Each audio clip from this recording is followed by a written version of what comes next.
Good morning, everybody, and thank you for attending our webinar today. Today we're going to be talking about succeeding in advanced Hipot testing applications. Before we get started, there's a couple things I want to mention. First off, you're going to see several utilities off to your right-hand side there on the WebEx screen. Obviously, first is attendees and panelists, but below that are what I'm really wanting to point to here are the chat and Q&A utilities.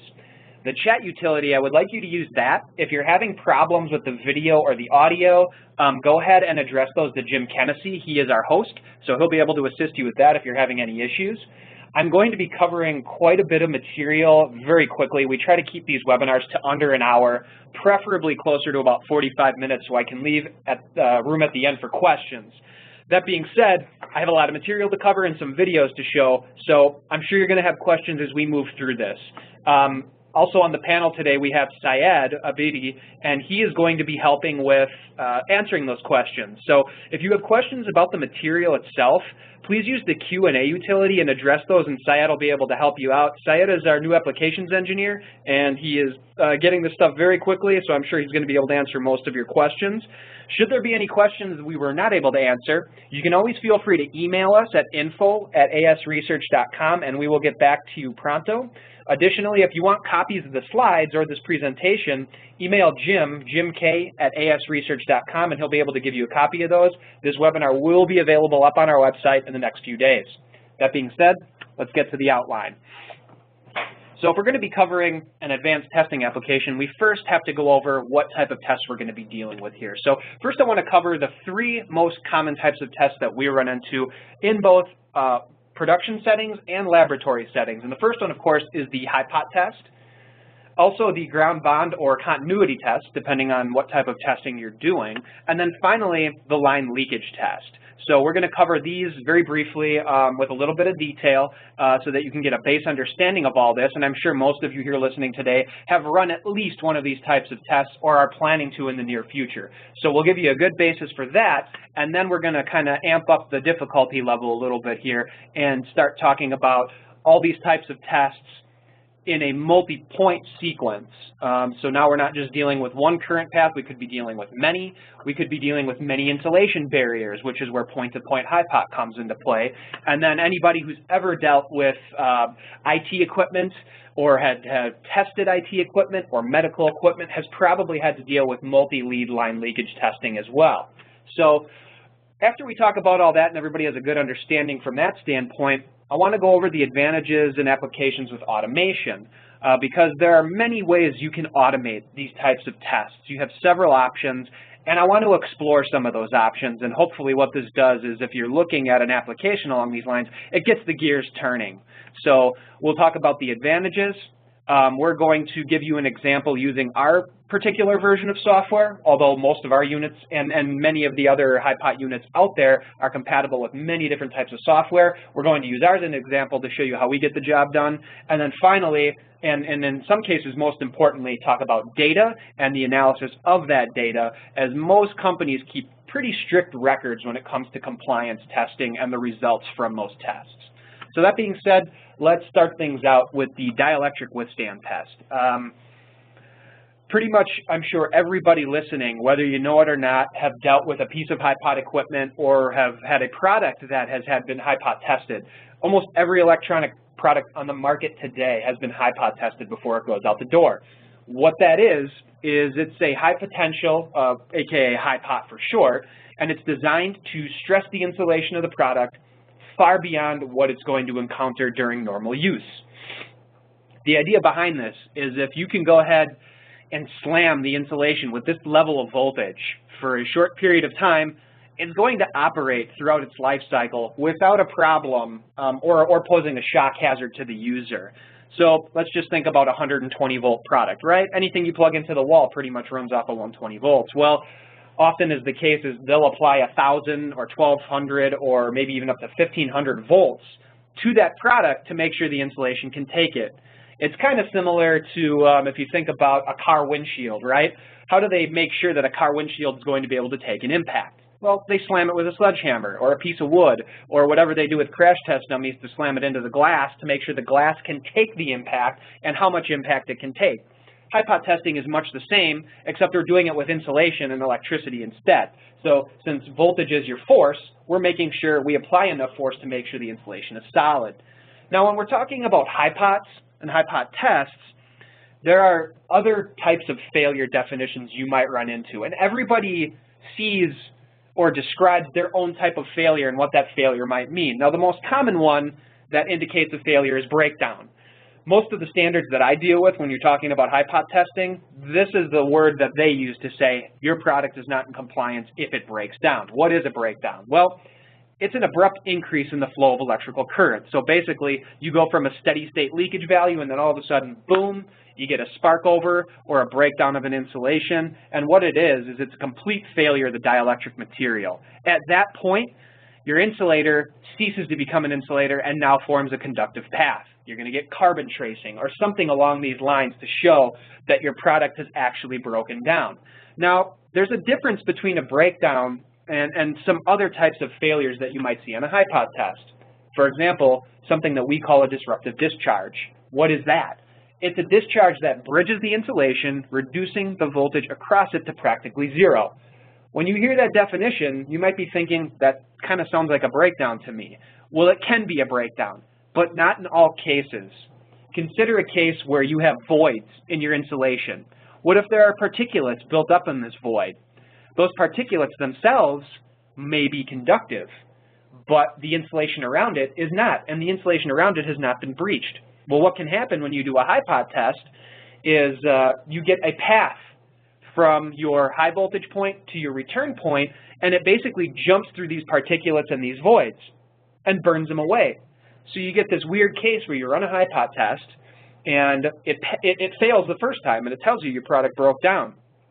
But then you run it again, and it passes. Why did it pass? Well, those very particulates and those voids I was just talking about, they've been burned away. So now that they've been burned away, it's able to handle the Hipot voltage without that disruptive discharge. So there's a difference. And in that particular case that I just mentioned, that's not considered a failure because you've shown upon repeated application of voltage that the product will pass. And then with most Hipot testers, you can set what's called a high limit for your leakage current value. So remember, what you're doing is you're applying high voltage on one side of your insulator, you're returning on the other side of your insulator, and you're looking at how much leakage current is flowing through the insulation. So really what you're doing is you're creating a capacitor, and you're looking at how much leakage is flowing through the insulating material or the dielectric. Well, in some cases and in some standards, they tell you not only does breakdown apply, but you can't go above a certain value. Let's just say 5 milliamps is the mark. Rarely do standards actually give you a value, but sometimes they throw them out there. So all a high limit failure is, it's a failure indicating the leakage current exceeded the window that you've set for measurement. So as we move through this presentation, keep these in mind because I'm sure if you've ever run a Hipot test, you've probably run into all three of these scenarios, and they can be quite different. That being said, in addition to the Hipot test, there generally is a test that's even run before the Hipot test, and that's the ground continuity test. Because if your product is a Class 1 product, meaning it has a ground pin, that means that that ground pin is connected to the metal chassis of that product. And what that ensures is if there's a fault, that all of that stray leakage current has a low impedance path to ground that it can follow so that it doesn't pose a shock hazard to the user. There are a lot of electrical fatalities out there every year that are related to improper grounding systems. So before you stress your insulation, you want to make sure your product has a good ground. If your product has a bad ground, the Hipot test is kind of useless. It's back to the drawing board at that point, in my opinion. So what's a ground continuity test? Well, this is what we would refer to as a routine production line test on each unit that has a cord with a ground conductor. Well, once again, a Class 1 product. Class 2 is a little bit different. That's usually two-prong. Then you're dealing with a layer of double insulation, so you don't really have to worry about it. So every DUT, and that's just shorthand for device under test, I'm going to be using that throughout this presentation, has to be tested for continuity between the grounding blade of the plug and any dead metal parts that are required to be grounded. It's basically just showing you, hey, yes, I have this path, so if something happens, there is a low impedance path to ground. Now for ground continuity, it's kind of up in the air as far as what's acceptable for that impedance level. Sometimes they say it's okay to use something like an ohmmeter or a battery buzzer combination or something along those lines. I have a little tool in this lab right here. It's a little pen with a light bulb on it and a little clip on the other end. So basically, if there is continuity between the pen tip and the little clip, the light bulb will go on. But my particular problem with that kind of relates back to what the National Electrical Code considers a good ground. Because, I mean, that light bulb, I tested it out on different levels of resistance. That light bulb will go on up to about 6 ohms. Now, it might sound like 6 ohms is a low value, but when you're talking about a ground current path, you want it to be much lower than that. 6 ohms is actually relatively high in that case. So what does the National Electrical Code say with regards to a good ground? NEC 250-134 states that electrical equipment has to have a few conditions that need to be met. First and foremost, an effective path which shall be permanent and continuous. That makes sense. You want to make sure from your grounding blade to your chassis point, you have a path there. If you don't, your product is not grounded, plainly put. But additionally, you also want to make sure that it has the capacity to conduct any fault current likely to be imposed upon it. This is something that the continuity test doesn't do for you, because most continuity tests, as I just mentioned, a little pen or an ohm meter or something along those lines, you're not pumping much current into that thing. You're generally dealing with a very low amperage, very low DC voltage that just tells you that there's a path. And then finally, sufficiently low impedance, as I mentioned before, to limit the voltage to ground and facilitate the operation of circuit protection devices or fire protection devices like a breaker. So how do you make sure that all three of these are met? Now, in a production line, a continuity test is probably just fine, but when you're going through type testing or type testing your product to make sure it has a good solid ground path design, how do you make sure that you do that? And that comes into play with what we call the ground bond test.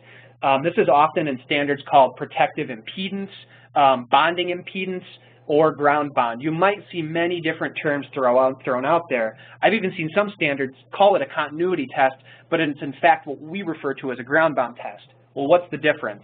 With a ground bond test, you're actually loading down your circuit. When we say ground bond, we're generally referring to AC current, but it could be high DC current as well for something like a solar panel, for example. It runs DC, so you run a DC ground bond. But we're talking about fairly considerable amounts of amperage here. So I'm just going to mark with a highlighter here real quick the path of the current flow here, and I apologize for my art skills or lack thereof. If you imagine that this product is plugged into one of our ground bond testers, what it's going to do is it's going to inject current on the ground pin. Now, if there is a low impedance path, what's going to happen is that current is going to take that low impedance path, and then you see here we have the return lead from the ground bond tester connected to the chassis, and it's going to follow that right back to the ground bond tester to get a reading. And then as you can see down here, based on the voltage drop across that circuit and the constant current being output by the high current source, you're going to get milliohms of resistance. And that's how the reading is taken. It's pretty simple when you think about it. We're just talking about a straight current path, and we're getting a resistance measurement. Now, generally, when we're dealing with a ground bound test, we're talking about resistance measurements in the milliohm range. So it differs from the continuity test because it actually checks the safety ground circuit to make sure it can adequately handle a fault current should the insulation in the DUT fail. I kind of liken the difference between a ground bound test and a continuity test to a bridge, right? If you have a bridge across a river and a car can drive across it, sure, you've shown that bridge is continuous. That's kind of like the continuity test. But how much weight can that bridge hold before it would buckle under the pressure? Or how many cars can you put on it? That's more of what the ground bond test does. It gives you the integrity of the grounding circuit. So let's take a look at a couple examples of specifications. I know I keep throwing different specifications out there, but I just like to look at a couple examples here to give you guys an idea of where we get these numbers from. So let's just look at 950 for IT equipment. And this is a type test, meaning a prototype, not production line. So what this says is you have to test 2 times current rating of the circuit under test. So for example, if you had a 16 amp branch circuit, you'd have to test it at 32 amps. And the test voltage, or the potential drop across that grounding circuit, is not to exceed 12 volts, and you have to go for 2 minutes. The resistance shall not exceed 0.1 ohms. So as you can see, 6 ohms for that little battery buzzer combo that I mentioned before would fail this test. You got to make sure that we're under 100 milliohms in this case, which is actually a very common ground bond high limit.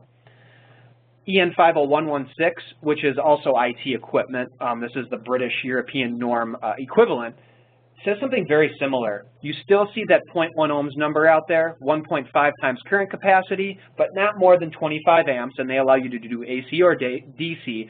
And they don't give you a time here, just time required to obtain a meaningful reading, which if I'm running a ground mount test, I run it for at least 5 seconds to make sure that that circuit can handle that fault current for a good 5–10 seconds or something along those lines. So those are some examples of the ground bond test from standards.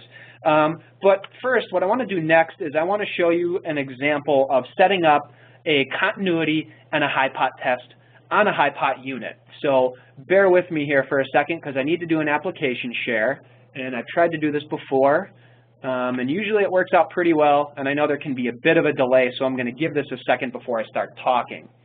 So I'm now sharing a video, and this is a video I took using an Omnia 2 series instrument.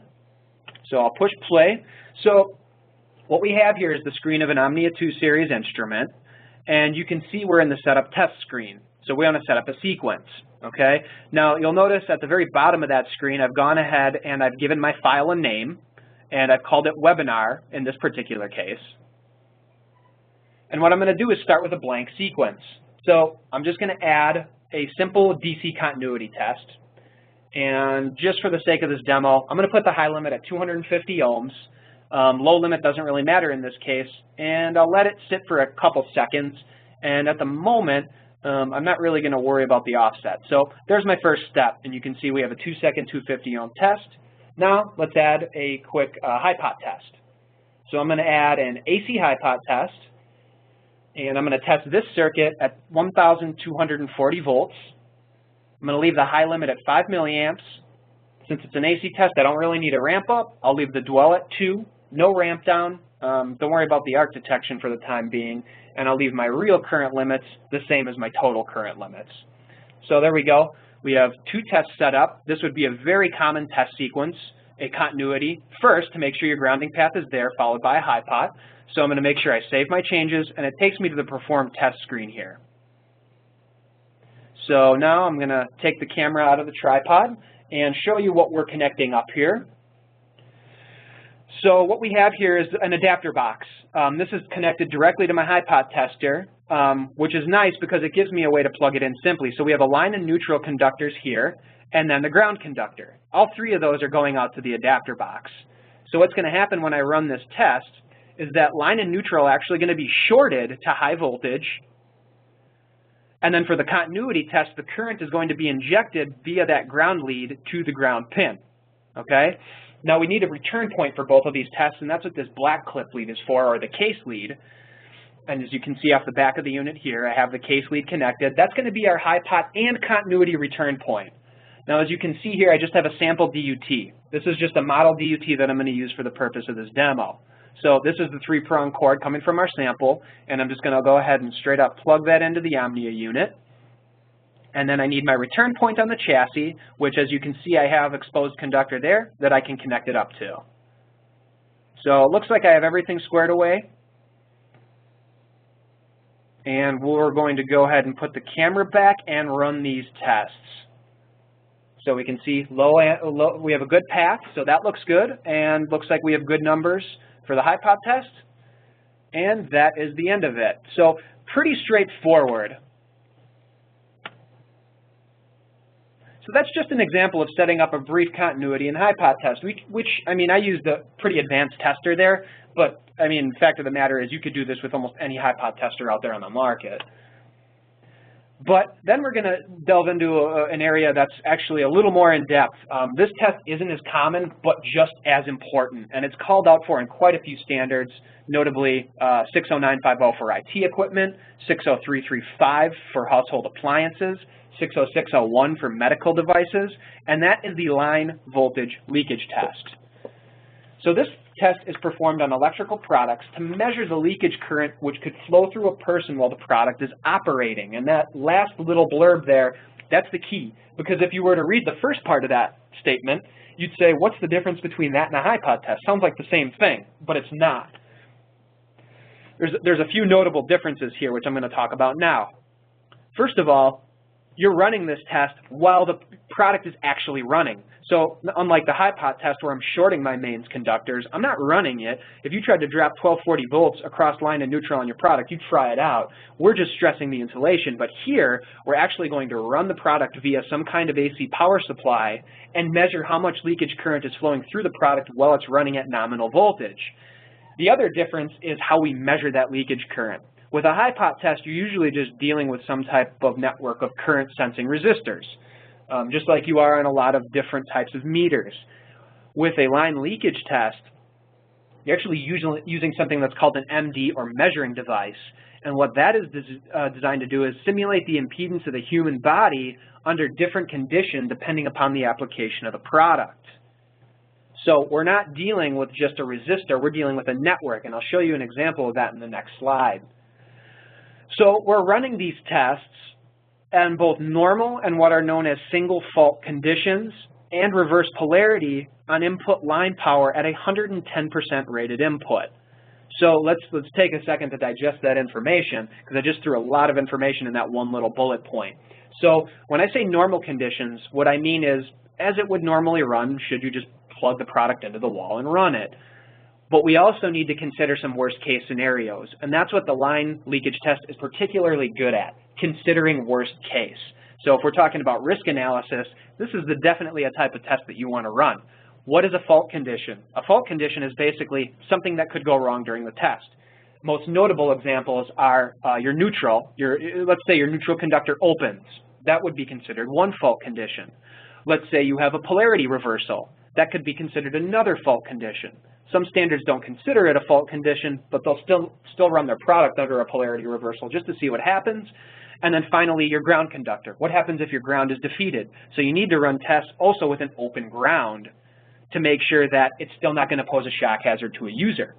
Additionally, a lot of these tests in the standards are called out to be run at what we say is a high line condition, 110% rated input. So if I have a 120 volt product, I'm actually going to run these products at about 132 volts with that extra 10% under these fault conditions to make sure I'm covering absolutely my worst case scenarios. So I've been talking a lot about this MD. Let's take a look at what one looks like.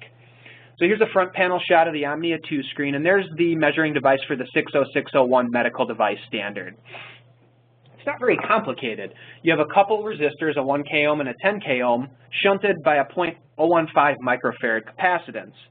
As simple as it is actually a much better representation of the human body, because now, instead of just having a straight up current sensing resistor, this MD has a frequency weighted response. And if you're actually running a product, you have all different kinds of frequencies existing on that product. Sure, it runs at the mains frequency, but you have harmonics and you have frequencies all the way up into the megahertz range. So you need to know how that could affect somebody were they to go up and touch the product in the event that something goes wrong. And the capacitor is what does that. It's going to give you your frequency weighted response, which is why the MDs are different from the line leakage test. So when we're talking about these measuring devices, it basically represents the body impedance model. 1500 ohms is roughly skin contact resistance, but this can vary with both body contact area and voltage. It can also vary if your hands are sweaty as opposed to dry. Moisture plays a big role. So there's a lot of variables, but these MDs do a really good job of taking those variables into account. And really, 1500 ohms is pretty much a worst case scenario as well. That assumes a very large contact area. Pretty much equivalent, like if you had both of your hands wrapped around conductors the size of a Coke can in each hand. So that's a pretty large area. And then if you were to apply 120 or 230 volts to one of those Coke cans and had that amount of current flowing through your body. So like I said, that's a large area. I mean, if you're talking about just straight up fingertip to fingertip instead of full hand contact, your body impedance actually increases by at least one order of magnitude up to about 20,000 ohms. So it'll drop really depending on the applied voltage, the frequency, and also the condition of the person as well. So these are just things to keep in mind as you're going through your leakage test. Now, something else that I threw out there for the leakage test was the fault conditions. And if you have a leakage tester like the Omnia unit or one of our 620Ls or another leakage tester out there, maybe you built your own, these are the fault conditions you really should be taking into account, represented by switch S1, S2, and S3 on this diagram, okay? S1 would be representative of the open neutral fault. S2 would be representative of the polarity reversal. And S3 would be representative of the open ground. And then, of course, we can see our MD here in line with the ground conductor. That's where we want to measure our current, right? Because if there's fault current in the ground, that means there's going to be fault current on the enclosure, and if somebody touches it, they could be in trouble. And that MD is going to tell us exactly how much trouble they're going to be in because it's going to give us a leakage current value. And as we all know, it's what current is what kills. Obviously, higher voltage means higher current, but it's current that's going to get you. So the MD measures the leakage current and simulates the impedance of the human body. Now, a quick note here, you'll notice that if this ground conductor was closed, i.e. a normal condition, this MD is actually going to be shorted out. So if you were running a line leakage test with a closed ground, you really should have almost no leakage current because that MD is shorted out. That's how it should be. If your ground conductor is working properly and you touch the DUT enclosure, you shouldn't be exposed to anything. Very, very small amounts. You shouldn't even feel it. So that's just a quick example here. Now, let's take a look at another brief example here. And I'm going to run another video. And this one's just going to show the setup of an LLT. Now, bear with me here for a second while I get the application up and the application shared.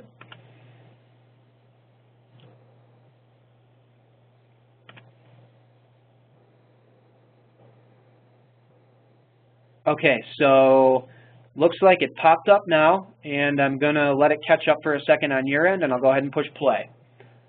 So once again, I'm using the same instrument I was before, and what I want to do now is set up a line leakage test. So, you know, I have my continuity in my Hipot. I don't want that line leakage test, so I'll delete that step.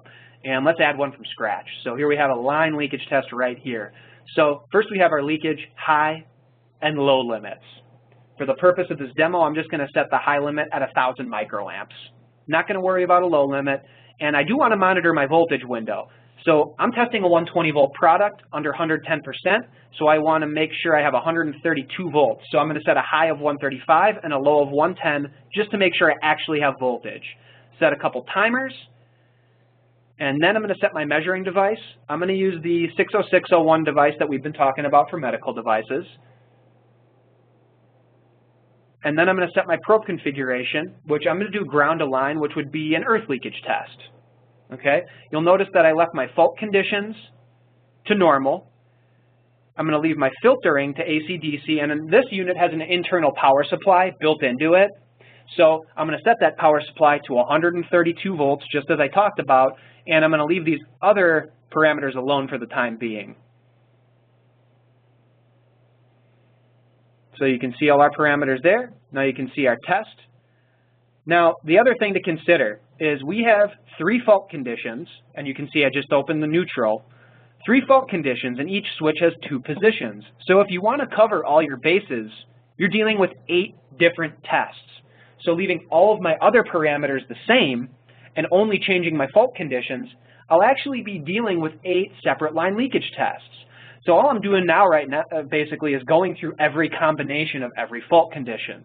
You might not need to do this per your standard. Some standards only say single fault conditions. If I cover all bases, I'm also dealing with double fault conditions, and some standards don't have you do that. So keep it in context. I'm just showing you that there are the possibility for 8 individual line leakage tests per each sequence. And I'm only talking about earth leakage here. If I had patient leads, I'd have another series of 8 for each individual patient lead. So I think this should take care of the last one. So I'll save that information.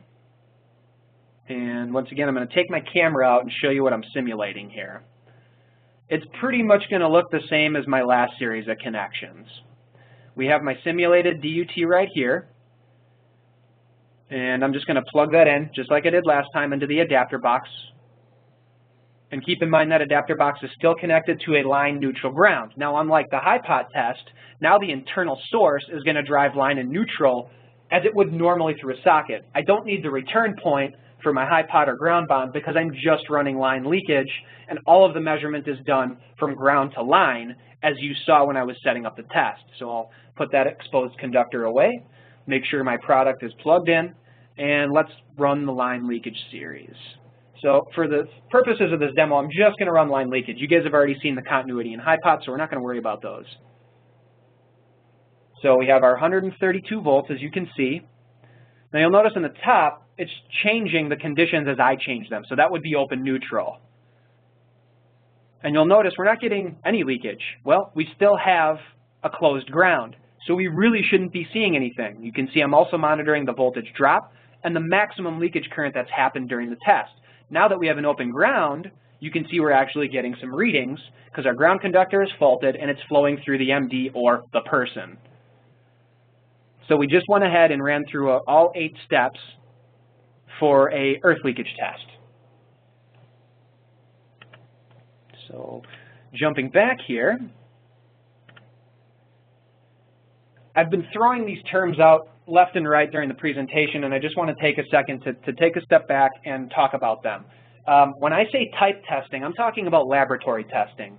And whenever you deal with a standard, generally the standard is laying out prototype or type testing, not routine production line. Oftentimes, if there is routine production line testing in a standard, it's mentioned in an annex or at the end or its own little section that says routine testing. So routine testing is something that is usually performed on regular sampling or 100% of products that go out the door, and it's done on the production line, so time is generally a factor. And when we're talking about automation, this is going to play big into it. So let me just throw out a quick example from a standard. You can see there's a difference in the time between condition A and condition B. Well, a lot of the standards, they take into account the fact that they understand with production line testing, you could be talking about thousands of products in a given day that you need to Hipot test.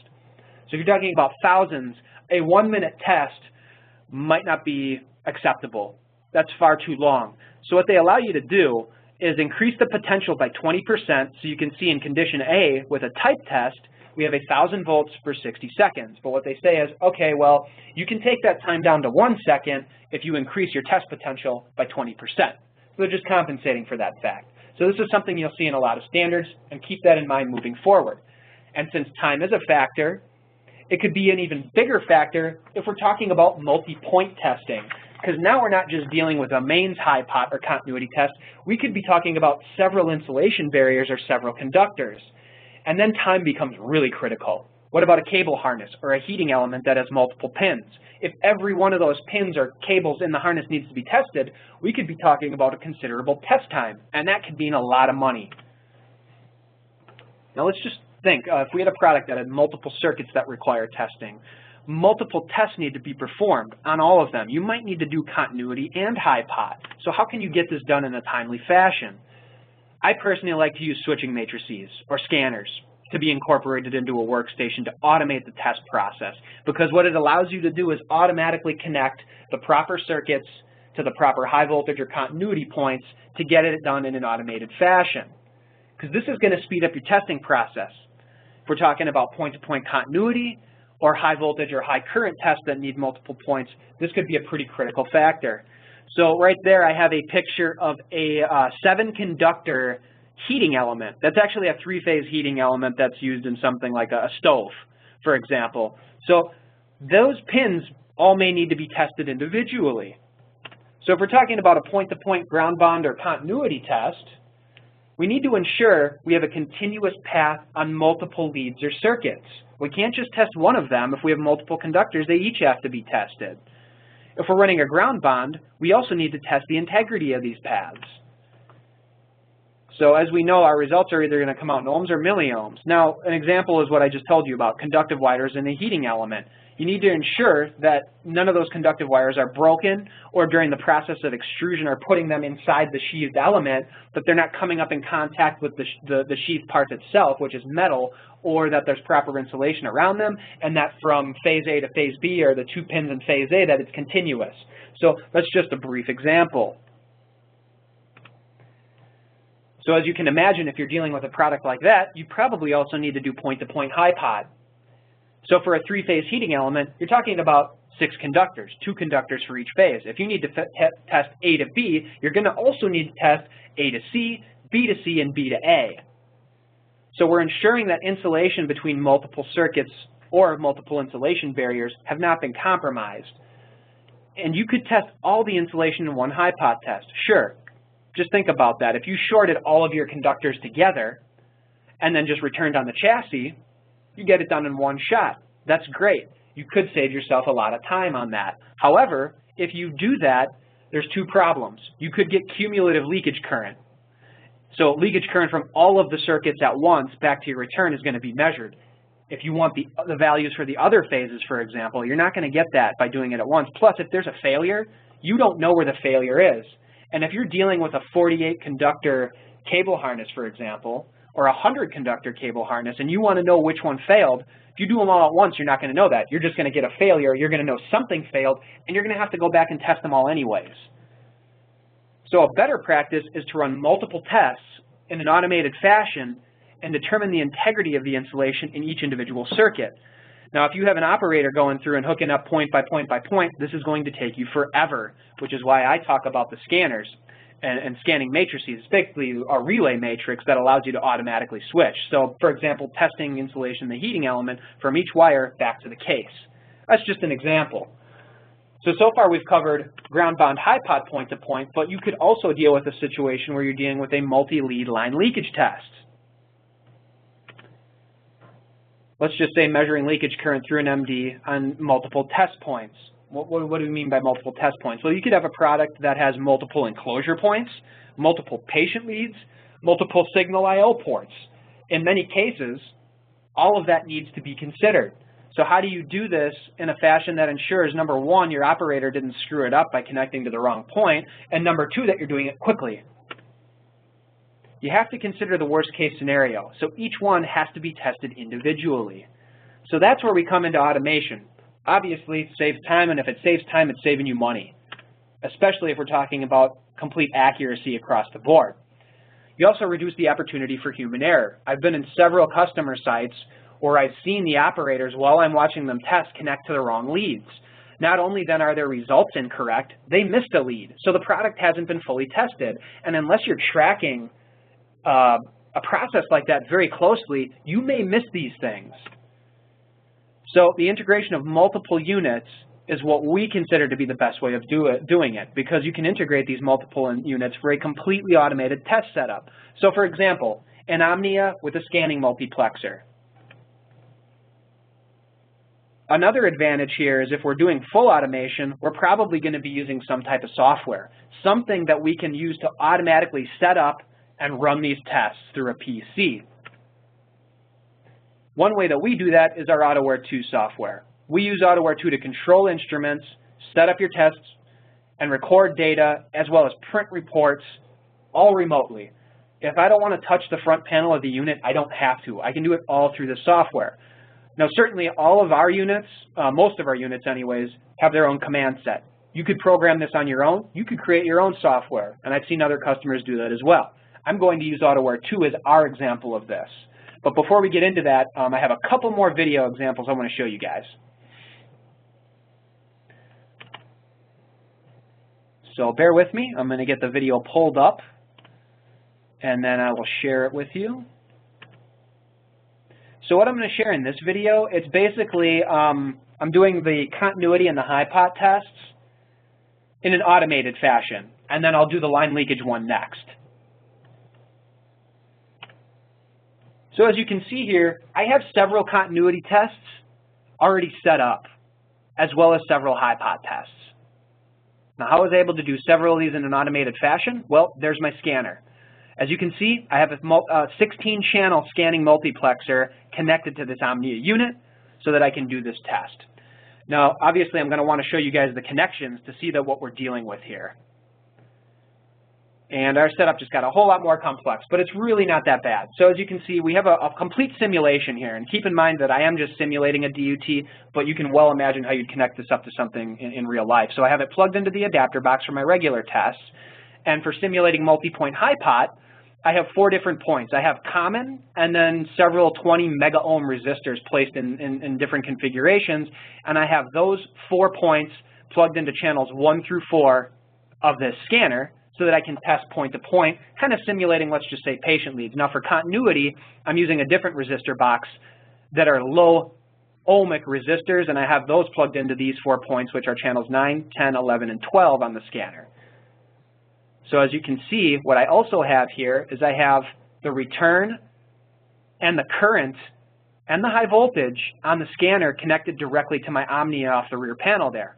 So I have to send high voltage current and return up to the scanner from the Omnia to make sure that I'm getting my proper voltage and current. The scanner doesn't supply any of that. It's just a relay matrix. So you have to supply that from the Omnia, but I have the proper interconnect cables. So now that I have this all connected up, let's see how long this sequence takes. And as I do this, you're going to see the scanner channels change. So we can go 0.1 to 3, 1 to 2, and then 1 to 4. For the Hipot test, I'm going 1 to 2, 1 to 3, 1 to 4, and 2 to 4. I basically did 7 steps in a matter of seconds, where if somebody was hooking that up manually, that would have taken them some time. So that's really how easy you can make this process. Really, the time investment is up front when you're dealing with something like this, because obviously you have to program the setup and get the setup proper. But once that's done, you've pretty much killed off your initial time investment. This next video, I'm going to incorporate the leakage test into the automated sequence. So bear with me here for a second as I pull this up again.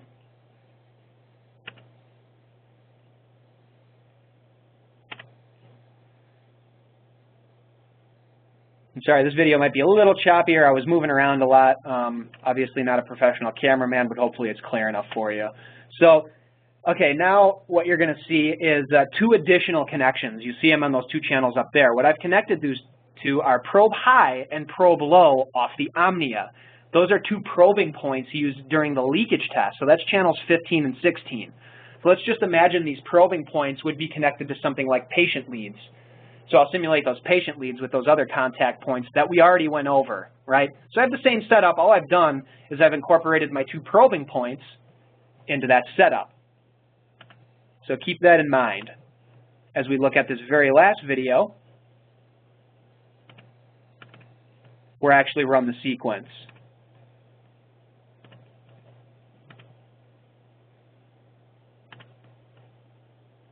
So what do we got here? All that to pull up.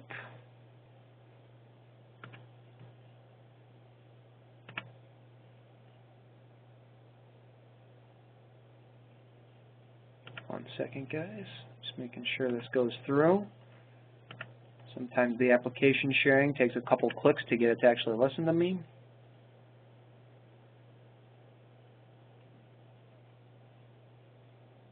Or not listen to me. So just keep in mind, what you saw there is pretty much the same setup we were just looking at. However, in this case, we're actually going to show you running, we're going to show a running of the sequence. And then quickly at the end, I'm going to show you how I actually set that up through software. Just a very brief example.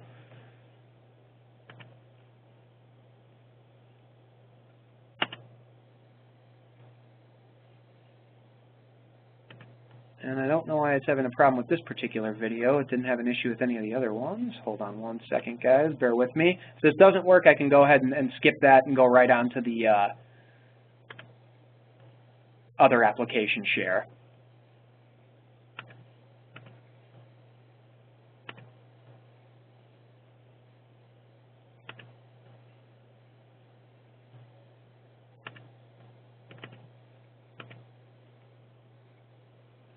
Well, I'm not sure why it's not pulling anything up here, but clicking on the application share isn't doing anything from my end anymore. Not sure what happened, but I think with everything that we've gone over so far, you're pretty much getting the idea of how I'm able to automate this. It really just comes down to the scanners. So I'm going to skip that particular portion of this, and hopefully I can pull up the AutoWare very quickly here. And I'll close out the video. And the AutoWare is basically how I do everything remotely. So that's how I was able to do the setup of all those tests you just saw. I didn't program those in the front panel. I actually went through and did that all through software. And that doesn't seem to be coming up either, which is a bummer because I really wanted to show this.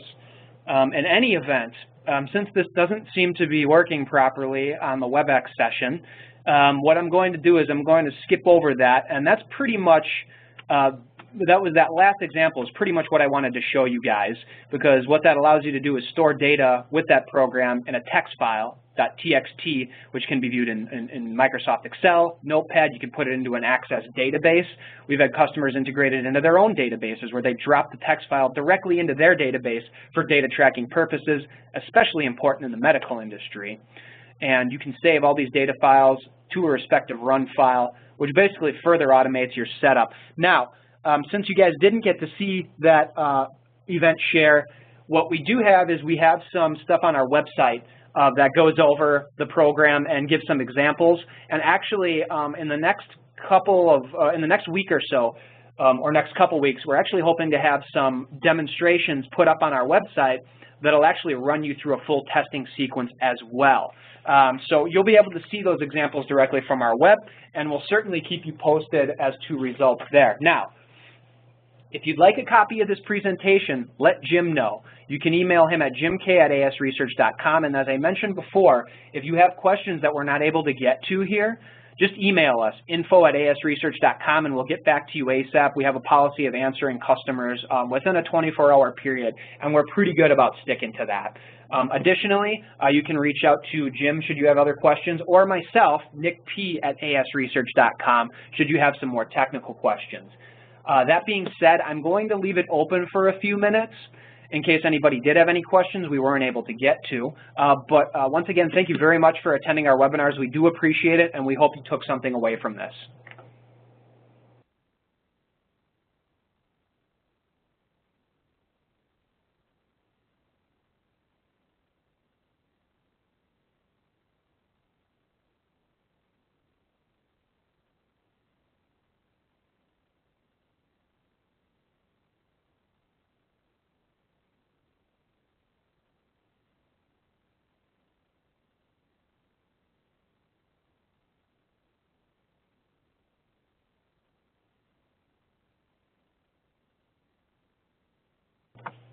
All right, everybody. Well, it looks like Syed was extremely efficient today in answering questions. We don't really have any open items. For those of you that enjoyed the presentation, once again, thank you very much for attending. We've gotten really good attendance this year. If this continues, we're going to definitely keep the webinar series up and keep it going and maybe even add more down the road. Once again, thank you, and we hope to see you May 15th for our next webinar, which is Hipot Testing Basics Part 1.